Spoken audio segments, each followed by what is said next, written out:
Grace and peace to you, a refuge. I hope this video finds you well. I also hope that we, at some point in the near future, this video recording and method of preaching God's word comes to an end. But I'm also thankful for the technology that we have now. So we are continuing in our series in Ecclesiastes, and today our text will be chapter 3, verses 16 through chapter 4, verse 3. So if you want to turn there, we're going to talk today about injustice and humanity under the sun. And I know this book is weighty and heavy, and we've already started feeling that, I'm sure, and the frustrations that come going through Ecclesiastes. I certainly have preparing this sermon. It's been a great struggle, actually.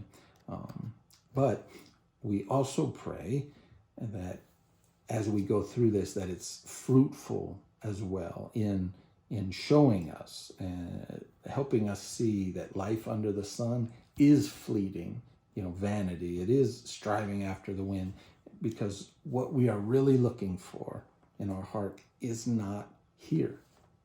Jason said it well in the intro. Our issue is that we are trying to get back to the garden. Because, as we heard last week, eternity is in our hearts. We are trying to recover Eden, but Eden is lost. And all that remains is this broken shell of it that really doesn't even resemble what once was. And we've seen that over the last 3 weeks, that all the stuff in this world is fleeting. Obviously, pleasure and riches, that's a pursuit that's not going to be lasting. But even leaving a legacy, we see, you're not remembered. And success, and even living wisely, right? Wisely, it has some benefits, some merit, to be sure. But ultimately, it too is fleeting. Vanity and death is the end of the wise man as well as the fool, right? And even though there's a time for everything, chaos has been thrown into these seasons and this time, even as much as beauty as there is, and we are completely bound by it. And today in our text, we are going to see yet another disturbing part of life under the sun: humanity, or actually the lack of humanity is what we'll see. And as we look at injustice and oppression caused by humans, I pray that the weight of this text is going to force us to come to terms with our depravity and the depravity around us and our absolute need for rescue. And so we're going to take our text in a little bit different chunks, but I'll walk us through that. And we're going to look at 3 points, and I hope to be not keep you long this time. Injustice and oppression under the sun, and then humanity under the sun, and then finally true justice in the true human. So let's start right off reading Ecclesiastes 3, verse 16, and 4, verses 1 through 3.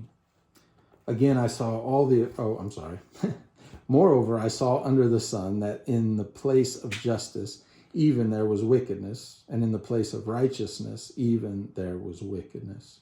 Down to 4:1. Again, I saw the oppressions that are done under the sun, and behold, the tears of the oppressed, and they had no one to comfort them. On the side of the oppressors there was power, and there was no one to comfort them. And I thought the dead who are already dead more fortunate than the living who are still alive. But better than both is he who has not yet been and has not seen the evil deeds that are done under the sun. Weighty, huh? So the preacher is now delving into some of the ways in which humanity itself is corrupt and how life under the sun is affected as a result. So we're pointed here to this place of justice and this place of righteousness that the preacher speaks about, and and we find that there's wickedness there, where there's supposed to be justice and righteousness. Instead, there's wickedness. And so in the ancient Near East, their idea of justice was directly related to the word of the king. So whatever the king would proclaim, that was considered good and right. And even the Code of Hammurabi, it states this, that the king's primary role is to cause justice to prevail in the land and to destroy the wicked and the evil so that the strong might not oppress the weak. And this is coming from what we call, pagan nations. They saw their kings as actual deities, gods themselves. But now Israel in the Old Testament, on the other hand, they saw their king as Yahweh's vassal. It's as if he put them there. And Israel's king was to rule the Lord's people as a shepherd or as a steward with integrity and righteousness. And the concept of justice in the Old Testament is concerned with promoting well-being and equality for all of humanity. The Lexham Bible Dictionary says it like this: whether justice is served by, in the Old Testament, according to the Old Testament, whether justice is served by punishing oppressors or by vindicating the oppressed, there's always the concept of returning humanity to shalom, an equilibrium in which wrongs have been made right and the impoverished have been restored to prosperity. And so the preacher is telling us that in the place where we would expect to see justice, where it needs to be, in the throne, right, in the place of authority, he finds wickedness. And we see plenty of injustice in the monarchy of the divided kingdoms of Judah and Israel. Right, 39 kings in total between the two, and only 8 does the Bible call good. Right? And we don't have to look far from our own homes to find a lack of justice. Right, dads, how many of you are like me? Are you when you are meting out justice for your kids that refuse to keep their room clean over and over? Are you tyrannical, and are you just with them and then expecting mercy for leaving your socks on the bathroom floor? Just saying, that may or may not be me. Or we can just watch our kids playing and we see that they are not big fans of justice when it doesn't serve them. All right, of course, we kind of laugh and when we think about our 2-year-old getting the chance to pass out the cookies and giving the smallest cookies to their siblings, and while she keeps all the rest for herself. The problem with that little cuteness is that little cuteness then grows up to be our lawmakers and our bosses and our judges, right, and people in authority. And then, those are lighthearted examples, but the truth is that throughout history, that's not been the case. We see this injustice, and which I think is more what the preacher is getting at. Things like the Holocaust, Rwandan genocide, Native Americans here in this country, and the list goes on. In research, I found, so in 2011, the Libyan revolution, the national community came to, so the U.S. was one, I think France, I'm not sure if Britain was involved, but they came together in support of the insurgents against Muammar Gaddafi. But once in power, they became the oppressors.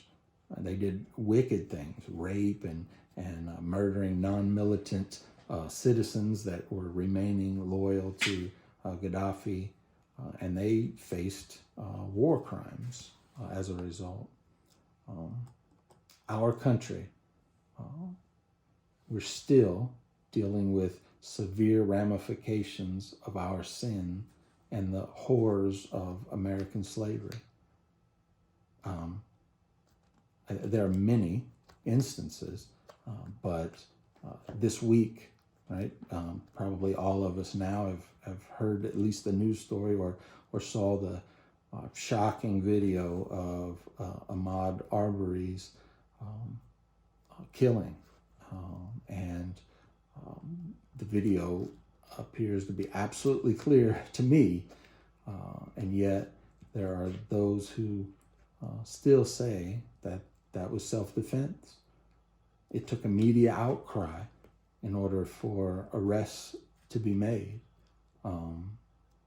We see other injustices. It seems like if you get on social media, you hear voices that are screaming that either everything is an injustice or nothing is an injustice. Or even me, who thinks I know which is which. And we look at this and the state of the world, but this country, our very own city, with a new death. There was a police shooting. I don't know enough about that to say one way or the other. But what I do know is that justice, in the place of justice, there's wickedness. And that we must see this. It's not hard to see. And the word tells us, in the place of justice, there's wickedness. So, let me ask, do we think that our country and our system is always good and right and fair for everyone? And that everyone has the same opportunities and the same advantages as everyone else? And do we think that as long as someone works hard and does what's right, that everything will go well for that person? Well, I'd say the preacher of Ecclesiastes disagrees with you. And just because oppression looks really bad elsewhere, it doesn't mean that it doesn't exist here in our own country, our own city, our own neighborhood, maybe. Here's the thing, though. The preacher's not trying to solve these things for us. He points out the injustice and the oppression, and I think he wants it to be uncomfortable. He wants us to lament the injustice. He wants us to mourn this. He wants the sadness to set in and to rock us. Hear his sadness in verse 1 of chapter 4. Behold the tears of the oppressed, and they had no one to comfort them. Their oppressors have the power, and so it's bleak outlook, and they don't have anyone to comfort them. So much that he says, better to have never been born than to see this evil. I'm trying to do the same thing for us, to make this uncomfortable. Now, I am not making judgments on specific instances, but I am saying that we must look at this and now the world around us and see that in the place of justice there is wickedness. There is oppression, and the cycle is vicious because the oppressors always have the power. And then so quickly, if they are dethroned and taken out of power, then the new power quickly becomes the oppressor, at least tempted to become. It's like Hunger Games, right? And we all know that scene when sorry, I didn't read the books. I watched the movies. I'm lazy.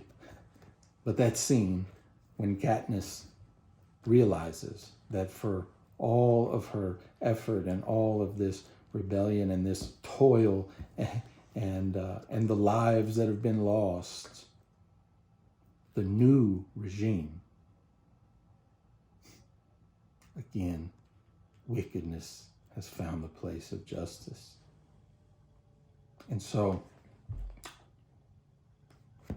let that sink in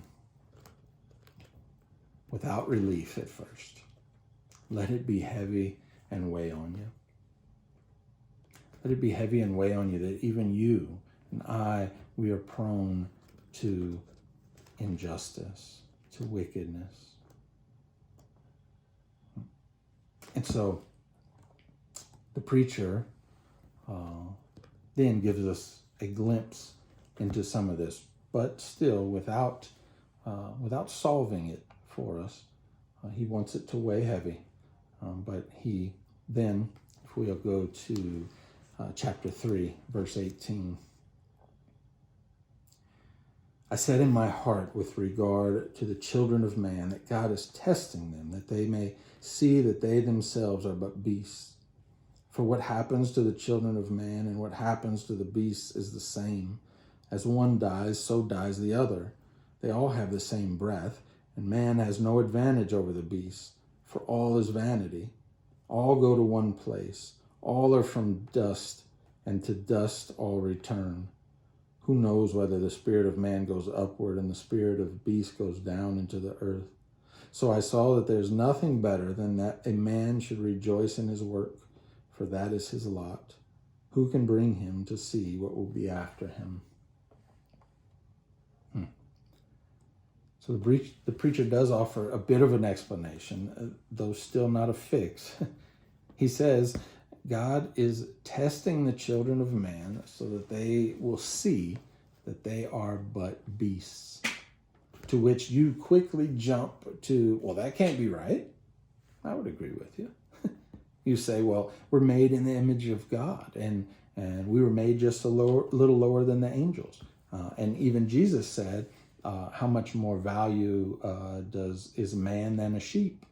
Or how much more value are you to God than the birds, right? And I would say, good job. You're right. But since Ecclesiastes is also part of the Bible, we need to figure out what it is that he is saying.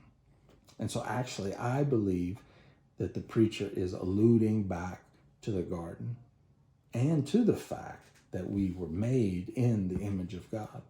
Look at all the similarities in this passage with the garden. So he says, children of man, 2 times.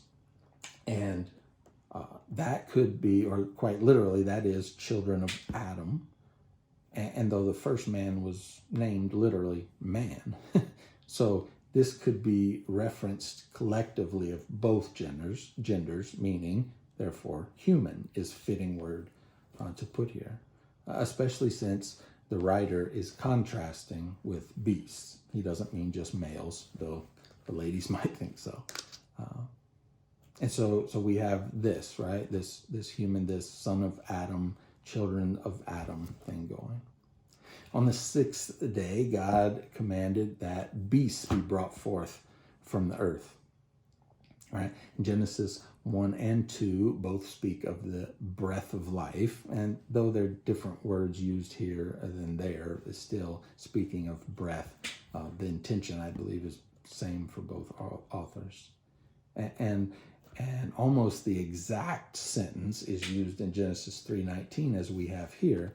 It's Genesis 3:19 when God is passing out the curses, says, "For you are dust, and to dust you shall return." Almost just like what we read here. And so what's all that mean? Well, I don't think the preacher is making a point here about the value of humans or the value of animals for that matter. I believe what he's pointing out is that humans were never supposed to die, and that we were created to subdue the earth and everything in it, including the beasts. But in Adam and Eve's rebellion against God's authority over humans, well, we in effect became like the beast in that we now die. I would also even say that our behavior now in the way we treat one another more reflects a beast than humans. And so God is testing humans here, and that word could also be rendered as an exposing or a displaying, right? But he is testing them to show them that they are not, that they are but beasts, but that they are not fit to be in the place of justice. And they cannot judge rightly in and of themselves. In fact, we humans were never intended to hold that place of justice. That was always God's place. And you see, there was the tree of the knowledge of good and evil, but we were not to eat from that tree. We were not to determine what is good and right. We were to trust God to do that for us. See, we were to live naked and unashamed with one another, open, honest, without fear, and being with God, and him being in the place of justice and righteousness over us. Then, though, kicked out of the garden so that we could no longer get to the tree of life, and now we die. So now people jockey for the upper hand in relationships. We live in fear, so we hide and we lie to cover up. We attack others. Sin has multiplied and multiplied over the generations. So much so at one point God said he was sorry that he ever made humans. And the beastly behavior of humans is recorded in Scripture and in history. And we hear Isaiah cry out this, "Woe is me, for I am lost, for I am a man of unclean lips, and I dwell in the midst of a people of unclean lips." And we hear Paul citing from all over the Old Testament this summary of humanity under the sun. And Paul says in Romans 3, but he's quoting from Isaiah and the Psalms and Jeremiah and one other place I can't remember, but he says, none is righteous, no, not one. No one understands. No one seeks for God. All have turned aside. Together they have become worthless. No one does good, not even one. Their throat is an open grave. They use their tongues to deceive. The venom of asps is under their lips. Their mouth is full of curses and bitterness. Their feet are swift to shed blood. In their paths are ruin and misery, and the way of peace they have not known. There is no fear of God before their eyes. You see, humans were never meant to be in the place of justice to begin with. And after the fall, we're even less equipped as we are in sin, shaped in iniquity. See, all of these things, though, that we see them as natural to human life because they're all that we know. It's what we've been brought up in. We've seen it all around us. We've seen news stories. We've read our history books. And so we begin to think that injustice and oppression and war and brokenness and discord in families and murder and famine and genocide and losing loved ones and sickness and cancer and we just think that's all just the natural part of life. And then they may be a part of our human experience here under the sun, but they are not what it means to be truly human. You see, I think that's what the preacher is pointing out to us here. I think he's showing us these injustices of of humanity. And then he wants us, as we mourn that, as we lament that, he wants us to be reminded of what it means to be truly human, and that we're not. So let's look at our third point. I think I'm being faithful to not keeping you too awful long. Last time, I apologize for that. So let's look finally here at true justice and the true human. So Ecclesiastes 3:17. So yes, I skipped over that at first. We didn't look at that. But I thought that, like Nate, I was inspired by Nate last week, and when he showed us that poem and how it was, it was a symbol of completeness and perfection at the beginning and end, but then in the middle was thrown kind of something that just didn't seem to belong. It was kind of like chaos. So I thought we'd go the other way, and we would look at a passage just kind of full of heaviness and sadness, and we would pull out this one thing that the preacher throws in. In verse 17, he says, "I said in my heart, God will judge the righteous and the wicked, for there is a time for every matter and for every work." And so, the one, what the preacher is saying here is that the one who was always supposed to be in the place of justice, he will return. He will return and judge. Now, then, and for the preacher's audience, that was their hope. That is what had to be your hope. I mean, he even said before, and I don't think he was making a real judgment about the value of humans or animals and if one goes to heaven, and I don't think that's, he was saying, who knows? I think he's saying life under the sun, who knows? We're here. We don't really have any proof of that. That's a faith thing. But for the preacher, his audience, and even for us, the hope is this in verse 17, that God will judge the righteous and the wicked. That our hope is to have faith in the one who judges justly. Okay? The preacher knew, as a king himself, that our hope can't be in the wicked that are in the place of justice to be overthrown, right? So if you think currently that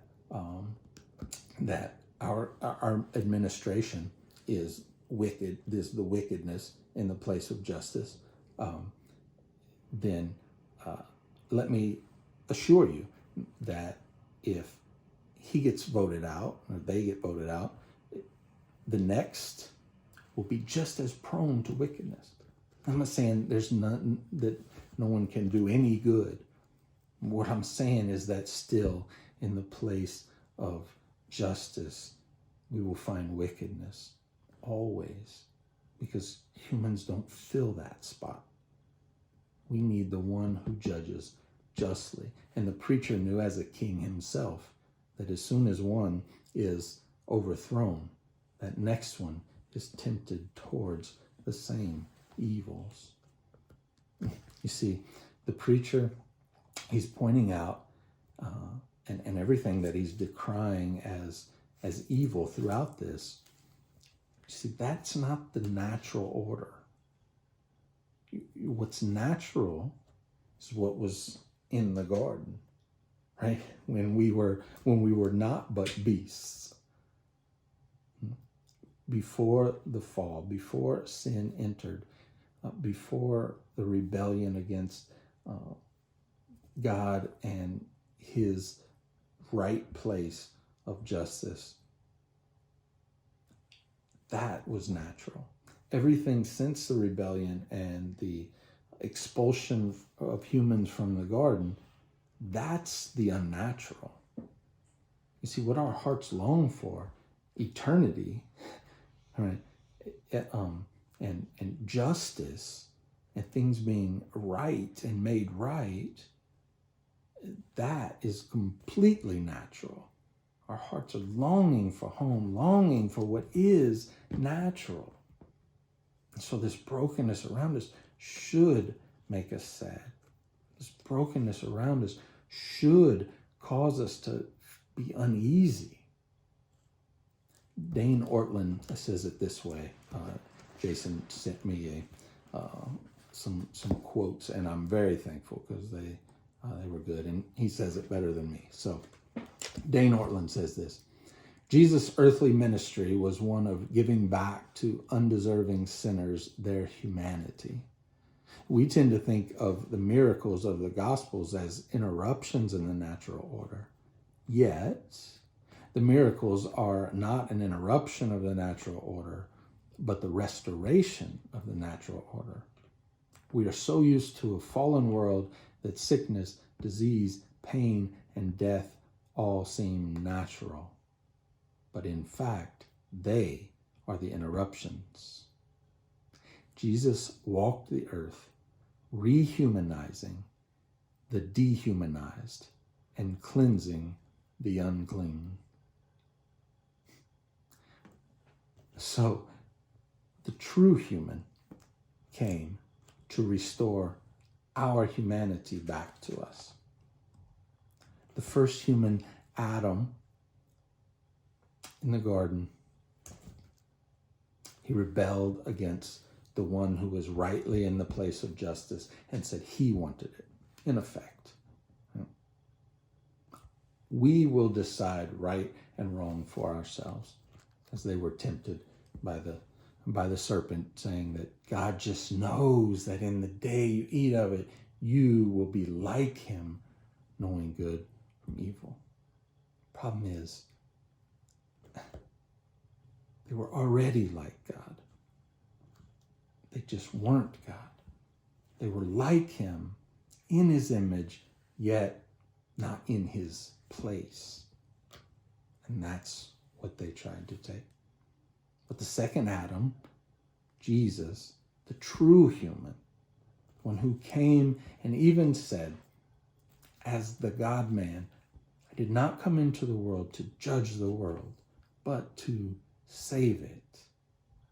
He entrusted himself, we hear in 1 Peter, he entrusted himself to the one who judges justly. Everything that a human is supposed to be is what Jesus is. 1 Corinthians says it this way: thus it is written, the first man, Adam, became a living being. The last Adam became a life-giving spirit. But it is not the spiritual that is first, but the natural, and then the spiritual. The first man was from earth, a man of dust. The second man is from heaven. As was the man of dust, so also are those who are of the dust. And as is the man of heaven, so also are those who are of heaven. Just as we have been born the image of the man of dust, we shall also bear the image of the man of heaven. Jesus came as the true and better human, that we might be restored to humanity. Now, am I saying there's nothing that humans can do to fight for justice? No. Most certainly we should. We should be lovers of justice, because in our hearts is eternity and a longing for things to be made right, because we believe that this is not all there is, that this is broken. We have the good news. We fight for justice because the gospel demands it. The God-man has come, and he has brought justice. He has brought us back our humanity, that we might not continue to be but beasts. Pray with me. Father, this book is challenging, and it has stretched me, and I am sure I have not done your word justice here.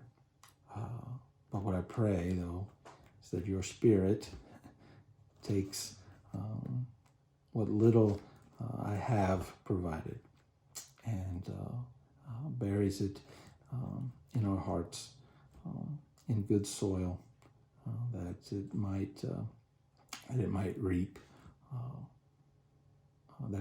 much fruit, and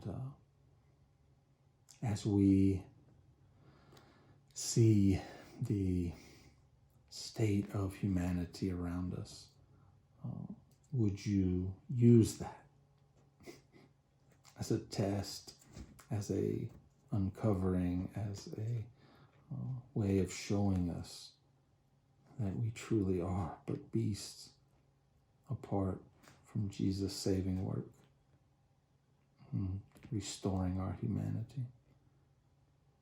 Help us to go take the good news, be bold and courageous, fight for justice, though knowing the only true just one is you. Because of Jesus, amen.